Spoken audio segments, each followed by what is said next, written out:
Bonjour, bienvenue à Question de croire qui aborde la foi et la spiritualité, une question à la fois. Cette semaine, est-ce qu'il y a quelque chose après la mort?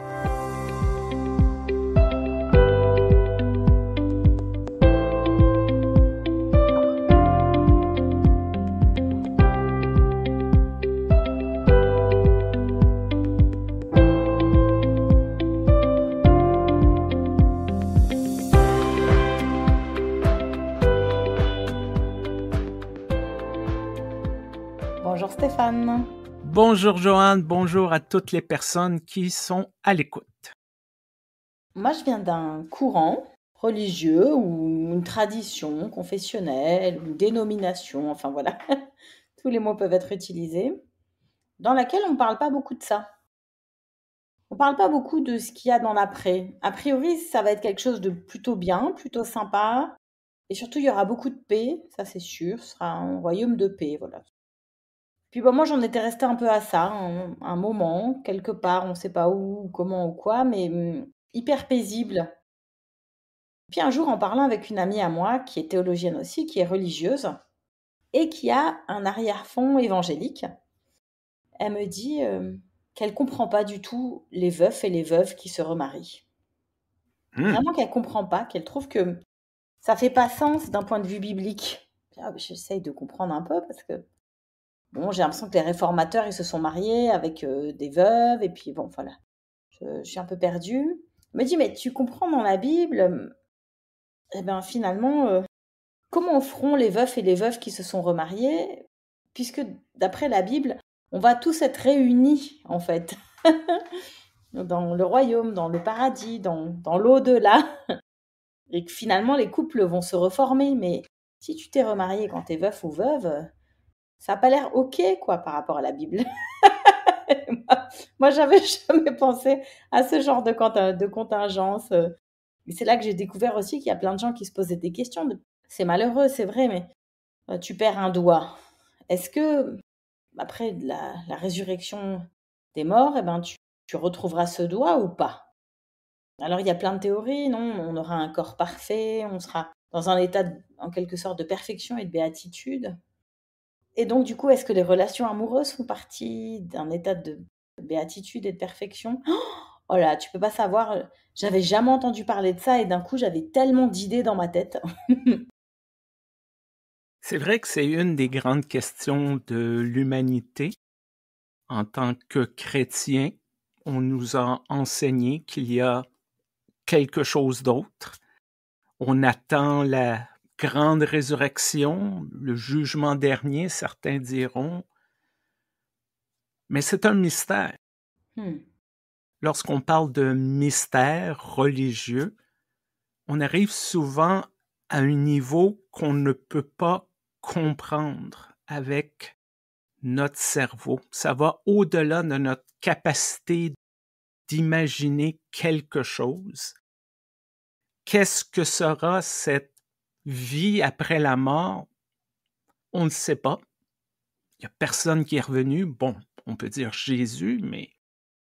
Et je crois que c'est ça le défi, de croire en quelque chose qu'on ne peut pas comprendre, qu'on ne peut surtout pas démontrer, et d'essayer de conceptualiser ça. C'est très dur. Alors bien sûr, je suis allée chercher un peu des passages bibliques, et c'est vrai qu'il y a Romains 8, 11. Si l'esprit de celui qui a ressuscité Jésus d'entre les morts habite en vous, celui qui a ressuscité Christ d'entre les morts rendra aussi la vie à vos corps mortels par son esprit qui habite en vous. Voilà, d'après ce passage, si on en fait une compréhension purement littéraliste, ce qui n'est pas vraiment l'habitude de notre podcast, il faut le dire, mais eh bien finalement, cette même puissance d'amour rendra la vie à nos corps mortels. Après, est-ce que rendre la vie, c'est redonner exactement la même vie?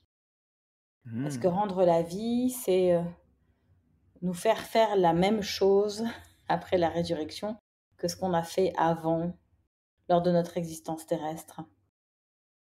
Comme tu dis, c'est un mystère et j'ai l'impression que les interprétations sont ouvertes, en fait. Mais ce qui m'intéresse, c'est de savoir si ça angoisse les chrétiens et les chrétiennes, si ça les empêche à quelque part d'avancer dans leur foi.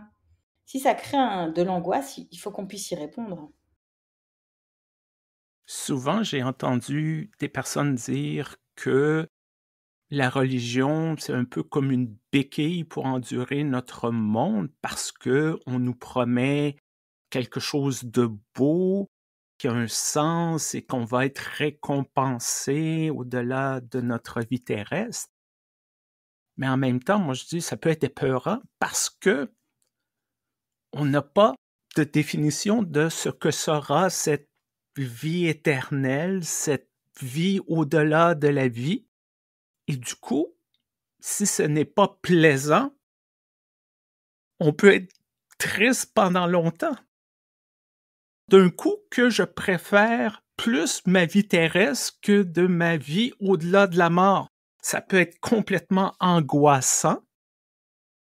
Donc, je trouve pas ça nécessairement réassurant de pas avoir de réponse claire et je comprends qu'il y a des gens qui veulent savoir, qui vont voir leur pasteur, leur leader d'église qui nous dit « Peux-tu me prouver qu'il y a quelque chose au-delà de la vie, au-delà de la mort?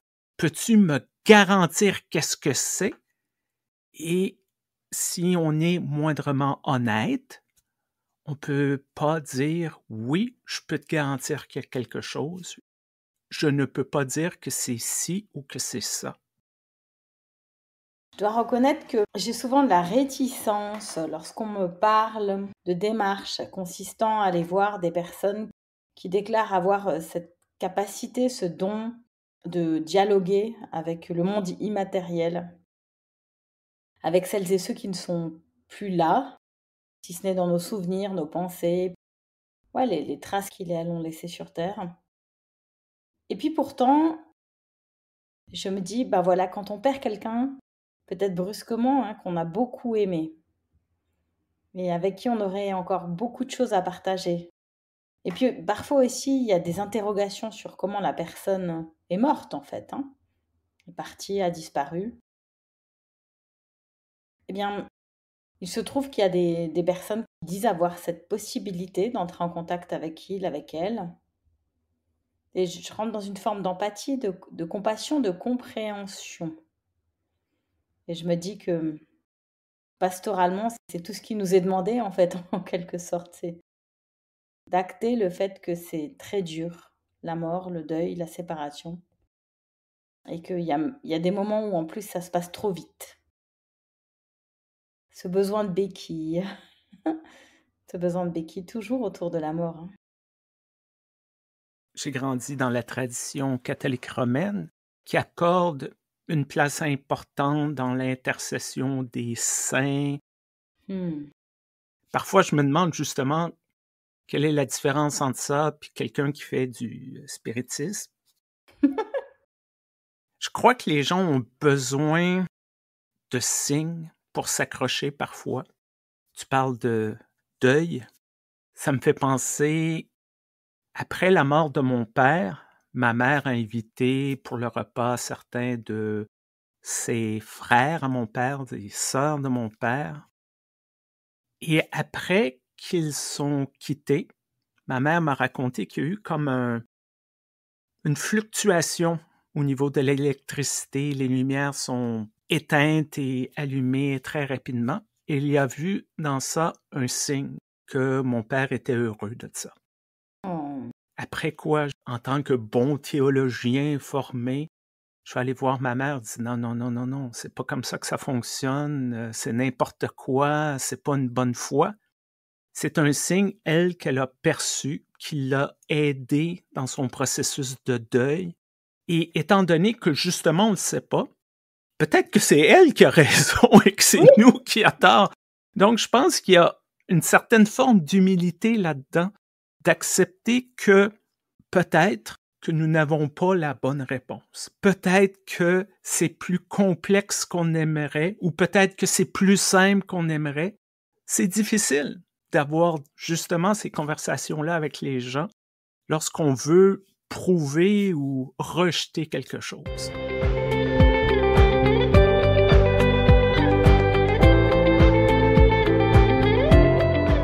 revient à la Bible et on voit dans le passage de 1 Corinthiens 15, 49 qu'on peut y lire que nous aurons un corps semblable au corps ressuscité de Jésus.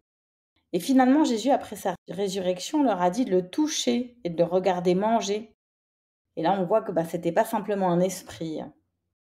Alors, c'est vrai qu'on a comme exemple de la résurrection, le passage, ce double passage terrestre de Jésus, avant et après sa résurrection. Et on se dit que c'est un petit peu le modèle qu'on a, donc il est probable que notre corps aussi ressuscite d'une façon ou d'une autre. Il y a énormément de théories millénaristes. À un moment donné, je m'étais intéressée. Et j'avais même trouvé un tableau qui décrivait les différentes convictions selon les églises de comment ça s'organisera en fait quand il y a l'Argamédon. Et puis, c'est très complexe et à la fois très subtil. Tout ça nous montre qu'on a besoin finalement de savoir par un bout qu'est-ce qui se passera après. Et je reviens à des discussions pastorales que tu as eues toi aussi, je pense, Stéphane. Je pense à l'un de mes paroissiens qui est maintenant décédé à Winterthur, qui aimait beaucoup en fait contredire. Il venait aux activités paroissiales parce que c'était en français et qu'il se sentait seul. Mais lui, ce qu'il aimait, c'était un petit peu être là pour donner du grain à moudre. Il aimait bien poser des questions. Et puis, il avait compris que ça m'amusait beaucoup. Et donc, on était allés manger ensemble plusieurs fois. Et puis, un jour, il me dit « Je pense que tu vas me dire que je suis fou. » C'est un tout vieux monsieur.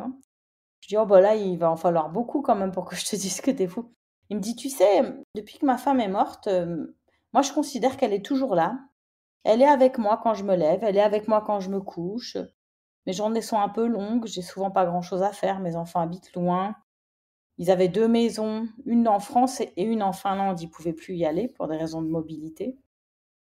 Mais heureusement qu'elle est là avec moi. Et maintenant, tu penses que je suis fou. Je dis non, je pense pas que tu es fou. Je pense que tu as tellement aimé ta femme et vous avez vécu tellement d'années ensemble qu'évidemment, d'une certaine façon, elle est avec toi. Et je ne me prononcerai pas sur si c'est de la folie ou pas. Il dit oui, mais tu vois, je vieillis, donc je sais bien, ça veut dire que dans mon cerveau, ça tourne plus tout rond. Ça doit être pour ça. Je lui dis, écoute, que ce soit une raison cérébrale ou pas. En tout cas, toi, ça te fait du bien. Ouais, ça me fait du bien.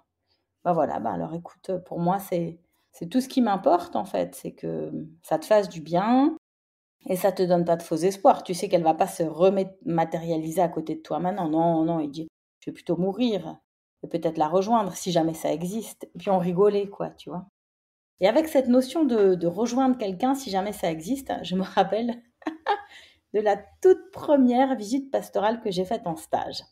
J'étais toute jeune, tout feu, tout flamme. J'allais être pasteur et puis c'est tout.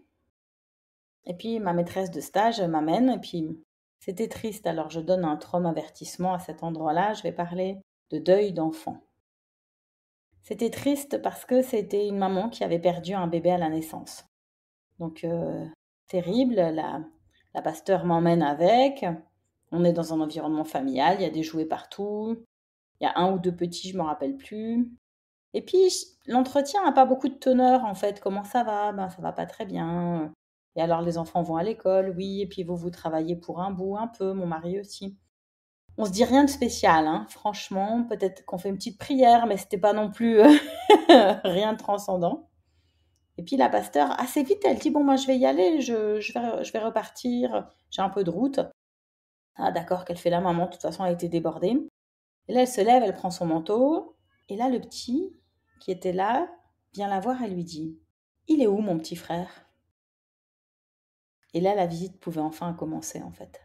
C'est au moment de partir que le petit s'est dit « Mais c'est pas possible, on parle de tout là, sauf du truc qui me turlupine le plus, c'est il est passé où ce petit bébé que j'ai vu grandir dans le ventre de ma maman, qu'on m'a dit t'auras un petit frère, sois gentil, et il est où maintenant ?» Et du coup, on a une discussion. Alors elle lui a dit « On t'a dit qu'il était où ?» Ah, on m'a dit qu'il était dans le ciel. D'accord. Et qu'est-ce que t'en penses ? J'en pense que c'est un peu dangereux avec tous ces avions. Donc la mère à côté, qui passe par toutes les couleurs, Elle lui dit, tu sais que c'est une façon de parler qu'il est dans le ciel. Il n'y est pas vraiment. Elle dit, alors là, il est encore plus inquiet. Il lui dit, Mais alors, s'il n'est pas dans le ciel, il est où? Elle lui dit, ben, il est dans sa tombe. Alors il dit, tout seul? Mon petit frère est tout seul dans sa tombe? Et c'était incroyable comme discussion. Et la mère à côté, qui savait pas quoi en faire et qui en même temps se disait, ben, heureusement qu'on l'a eu cette discussion, quoi. Et donc c'est là qu'elle a pu lui parler de l'amour réconfortant de Dieu, du fait que Jésus aussi était mort, et puis qu'il était auprès de Dieu, et qu'on savait pas vraiment ce que ça voulait dire, mais ça voulait dire qu'il y avait beaucoup d'apaisement, et qu'un petit bébé comme ça, c'est sûr qu'on s'en occupe bien, même si c'est pas s'en occuper de la même façon que s'il avait été vivant, mais qu'il doit pas s'inquiéter. Il est ni tout seul sous terre, ni en train de se faire dégommer par des avions dans le ciel. Voilà, et c'était une conversation. Bah, qu'est-ce qu'on dit à un enfant de 4 ans? Enfin, je veux dire, c'est compliqué. Et en même temps, cet enfant de 4 ans, on lui dit tellement de choses qui l'inquiètent, entre sous terre et dans le ciel, qu'il faut trouver des mots, quoi, juste pour lui dire, c'est pas ta responsabilité, t'inquiète pas quelque part, quoi. Et puis il a existé, ce petit frère, et puis t'es quand même un grand frère. Et c'est vrai que moi-même, des fois, je sais pas quoi faire avec toutes ces formules. J'accompagne, toi aussi, des personnes endeuillées, et je réponds pas, hein, quand on me dit avec un aplomb, un faux aplomb de tristesse. Bon, ben, il est parti, mais de là-haut, il nous protège. Hein, Madame la pasteur? Donc moi, j'essaye de répondre toujours oui, ben oui, Dieu protège tout le monde. Dieu nous protège de tomber dans des sentiments trop négatifs. Dieu nous protège d'oublier qu'il nous aime. Dieu prend soin de nous. Alors, je dis non, non, je voulais dire mon père là que vous avez enterré, ou voilà, il est là où il nous protège. Je dis je suis pas sûre. Je pense qu'il fait ses propres trucs en fait. Et puis des fois aussi, c'est beau, hein, mais les gens me disent je suis triste, j'ai dû faire partir mon chien, il était trop malade. Mais c'est bien, il a rejoint ma mère, et ma mère aimait bien s'occuper de mon chien. Alors je dis bah dis donc, c'est vrai, on parle pas assez en fait des animaux morts au paradis. Et pourquoi pas? Et c'est une façon aussi d'avoir une infinie confiance dans ce qu'on ne comprend pas du tout.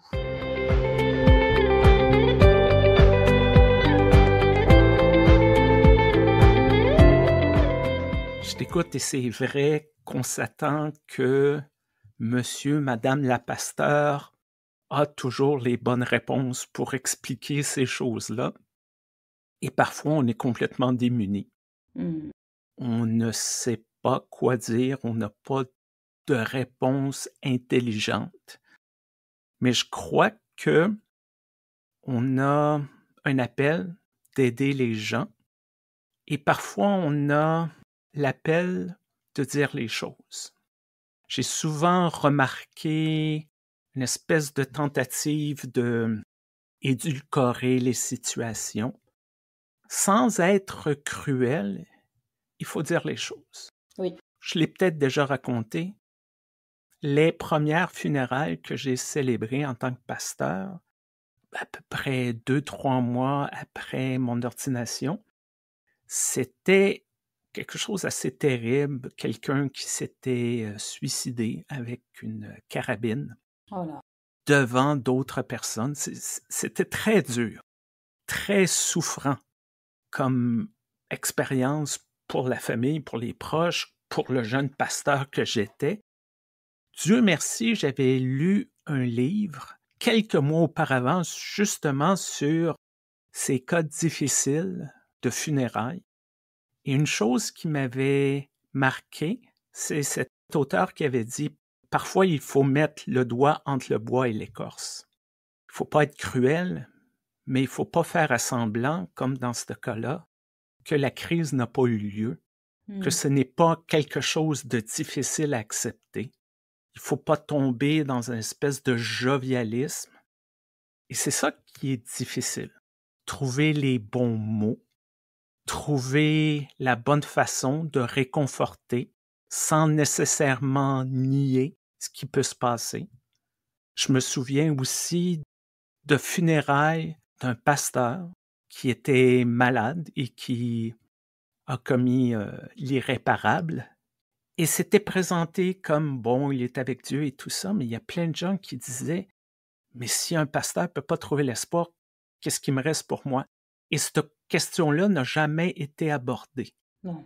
Donc, il faut faire attention, il faut être pastoral, il faut faire attention aussi de ne pas dire n'importe quoi, d'inspirer de l'espoir, de parler de notre foi, qu'il y a un continuum. Moi, c'est ça que je crois, qu'il y a cette vie sur Terre et que je crois qu'il y a un niveau d'existence au-delà de cette mort-là et que, par exemple, dans un texte de l'Église unie du Canada qui s'appelle la Confession de foi de l'Église unie du Canada, pas très original comme titre, il y a un passage qui dit « Dans la vie, dans la mort, dans la vie au-delà de la mort, nous ne sommes pas seuls, Dieu est avec nous. » Donc, on voit ce cheminement qu'il y a une vie, qu'il y a une mort, qu'il y a une vie au-delà de la mort, c'est ce qu'on croit.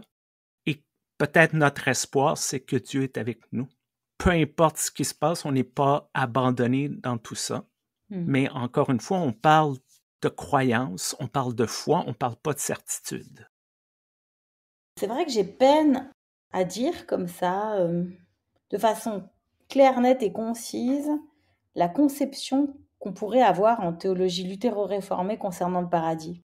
Vraiment, je me rappelle que c'était une question que j'avais posée à ma première maîtresse de stage, et puis elle m'avait dit que il y a un verset, mais je ne l'ai plus retrouvé dans la Bible, où on dit que c'est comme quand Dieu nous prendra dans ses bras, comme un père aimant. Alors, ouais, c'est vrai que c'est un peu compliqué de savoir que ça recouvre. Et il y a ces notions de se retrouver. Est-ce qu'on va retrouver toutes les personnes qu'on a aimées? Est-ce qu'on va aussi retrouver les personnes qu'on n'a pas trop aimées? D'où cette question des veufs et des veuves. C'est-à-dire, est-ce qu'il faudra choisir entre deux personnes? Ça n'a pas l'air très paradisiaque, ça. Si on a eu un animal de compagnie pas spécialement charmant, est-ce que vraiment on va devoir encore s'en occuper? Est-ce qu'il s'agit d'une autre forme de vie, de communion, quelque chose justement de très apaisé, comme on nous le dit souvent? Personne vraiment peut trancher. Et c'est peut-être d'ailleurs la marque qu'un mouvement est sectaire, lorsqu'il t'affirme quelque chose. Et en même temps, il y a cette question des expériences de mort imminente, qu'on a à un moment donné surestimées, ensuite décriées, et qui reviennent par la petite porte comme quelque chose finalement à quoi s'intéressent de plus en plus des théologiens, des neurologistes. On dirait qu'il y a peut-être quelque chose à en apprendre, mais nos églises n'en parlent pas. Toute cette notion de paradis est tellement difficile. Je me souviens au collège théologique, un de nos professeurs nous avait demandé « Est-ce que le paradis est seulement pour les chrétiens? » Ah, excellent. Bonne question. Et il nous avait donné l'exemple. D'après vous, qui a le plus de chances d'être au paradis? Gandhi ou Hitler? Hitler était chrétien. Gandhi n'était pas chrétien. Qu'est-ce qu'on fait avec ça? Et ça me fait penser à cette vieille blague. Quelqu'un meurt, se présente au paradis et bon, Saint-Pierre fait un peu la visite. Là, il arrive, il ouvre une porte, c'est plein de moines tibétains qui font des chants de gorge, c'est superbe. Il ouvre une deuxième porte, c'est des gens qui viennent de Tahiti, ça danse, c'est merveilleux. Et juste avant d'arriver devant la troisième porte, Saint-Pierre dit à la personne « Chut, il faut pas faire de bruit, là. » Et la personne dit « Pourquoi? » C'est la salle des chrétiens et ils croient qu'ils sont les seuls à être ici. C'est excellent. Et c'est ça qui fait que, bon, tu parles des animaux. Pourquoi pas? Bah oui. Je ne sais pas. Ça me fait penser à cette conférencière Amy Jill Levine qui avait cette idée-là de si le paradis existe, si c'est le domaine de Dieu, mais c'est Dieu qui décide qui rentre et qui ne rentre pas. C'est pas moi qui peux dire à Dieu « Hey, oh, j'ai fait telle chose, je suis allé à l'église toutes les semaines, donc j'ai le droit de rentrer et j'ai le droit de décider que l'autre personne n'a pas le droit de rentrer. Il faut croire que Dieu a ses propres règles, ses propres façons de décider, et ça nous remet en question. Parce que peut-être que c'est quelque chose de tellement difficile pour nous, on doit abandonner notre désir de contrôle, de décider. Ça nous appartient pas. Quelle est cette vie au-delà de la mort à laquelle nous croyons? Ça nous appartient pas. Qui aura accès à cette vie au-delà de la mort? Ça nous appartient pas. Je suis un pasteur, mon épouse est athée. Qu'est-ce qui se passe après la mort? On a 2 points de vue différents. Qui a raison? Ni un ni l'autre ne le sait et ça nous appartient pas. En tout cas, moi, je peux te dire que vous serez dans des pièces différentes, visiblement. En tout cas, merci pour cette conversation. On espère avec cette thématique aussi, peut-être à la fois ne pas avoir répondu à tout et puis avoir aussi suscité d'autres questions. On serait content pour notre saison 4 de continuer la réflexion sur ces notions de paradis. Écrivez-nous, tenez-nous informés. Dites-nous comment ça joue pour vous, comme on dit ici dans le canton de Vaud. Vous pouvez nous écrire par courriel, entre autres, questiondecroire@gmail.com. Nous voulons remercier notre commanditaire, l'Église unie du Canada, qui publie un site internet moncredo.org, qui explore, un peu comme nous, des questions de foi, de spiritualité à travers des podcasts, des blogs, des vidéos. Merci beaucoup, Joanne, pour cette conversation. Et si je peux me permettre, joyeuse Pâques! Joyeuse Pâques!